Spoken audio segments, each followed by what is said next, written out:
بسم الله الرحمن الرحيم. Human beings and jinn are two species of creation. They are species. Their biological and chemical constitution may be different, and their physical properties may be different, but both human beings and jinn are the creation of Allah. And each is hidden from the other. The world of jinn and the world of men are two realms that are separated from each other.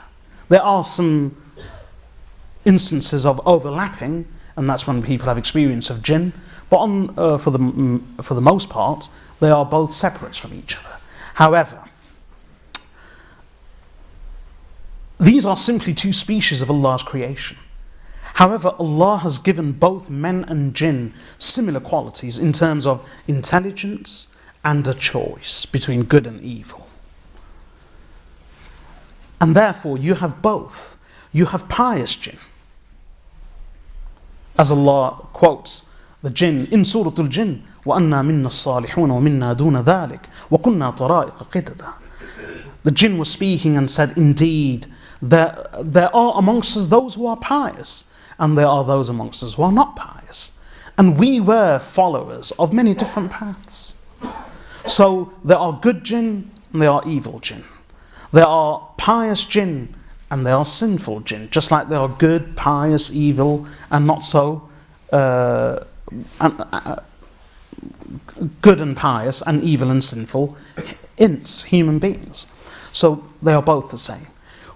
When there are those of the jinn who worship Allah and who are good, just as there are those of the humans, but at the same time, just as there are evil shayateen who get up to all sorts, human beings can also follow in the evil ways of the shayateen.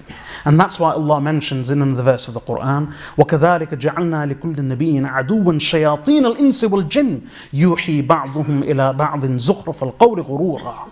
Allah says, and in this way, we have made for every prophet an enemy.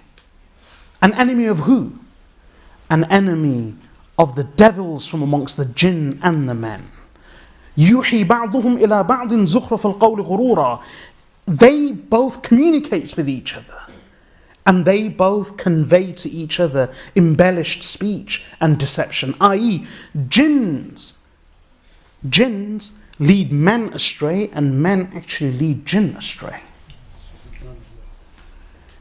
Jinn inspire men to evil, and men inspire jinn to evil. And that's by the text of the Quran. يُوحِي بَعْضُهُمْ إِلَى بَعْضٍ زُخْرُفَ الْقَوْلِ غُرُورًا. And that's why in another verse of Surah Al-An'am, Allah Azza wa Jal says that on the day of judgment, وَيَوْمَ يَحْشُرُهُمْ جَمِيعًا يَا مَعْشَرَ الْجِنِّ قَدْ اسْتَكْثَرْتُم مِّنَ الْإِنسِ. Allah says on that day, Allah will amass all of them together on the day of reckoning. And Allah will address them, saying to them, يَا مَعْشَرَ الْجِنِّ قَدْ اسْتَكْثَرْتُم مِّنَ الْإِنسِ. O assembly of jinn, you have made excessive use and you have exploited humans excessively.